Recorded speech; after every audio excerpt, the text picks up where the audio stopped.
Hello kaibigan. Ayan, so welcome back kaibigan and welcome back po kaibigan sa aking channel. Ayan, so in this video kaibigan, tuturuan ko po kayo kung paano ba i-recover yung ating mga GCash account kaibigan.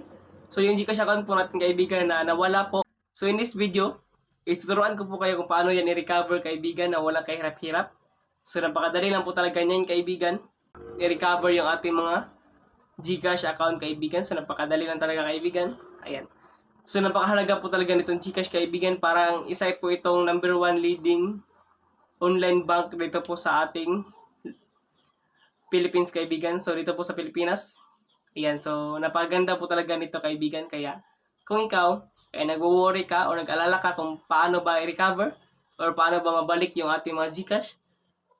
So in this video kaibigan, tuturuan ko po kayo kung paano yan gawin kaibigan. So napakadali lang po kaibigan, kaya make sure po na don't skip this video until the end kaibigan, dahil napakahalaga po nito ng mga sasabihin ko sa susunod kaibigan. Ayan, so ito na kaibigan, tuturuan ko na po kayo kaibigan kung paano yan gawin kaibigan. So ito na po, and ito na po kaibigan. So first step natin gagawin is, syempre, pupunta tayo sa GCash. Once na nandito na tayo, click lang natin tong switch button. Then click natin yung proceed. Dito, ilalagay natin yung new SIM card number natin, which is yung hindi pa nakalink or nakaregister sa anumang GCash account. So kailangan po natin dito ng new SIM card number para maging replacement doon sa ating old GCash number na nawala na.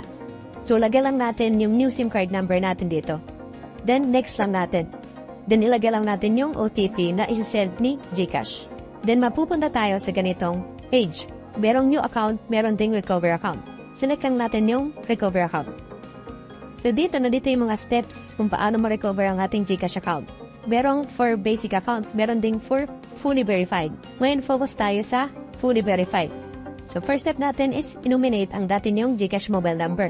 Second step, ilagay ang tamang personal information. And lastly, siguraduhin ikaw ay selfie-ready. Then accept lang natin yan.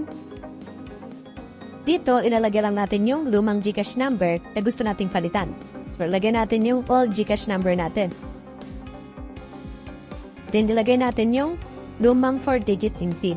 Then ulitin lang natin ulit. Click natin tong box para ma-check. Then confirm. Then mapupunta tayo sa ganitong page. Ilalagay natin yung personal information ng ating GCash account.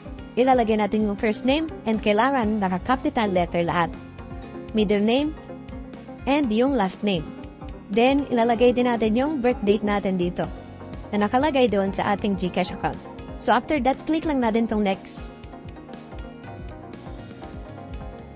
Then mapupunta tayo sa ganitong page. Sinasabi dito, take a selfie to verify your identity. So click natin tong next para makapag-take tayo ng selfie.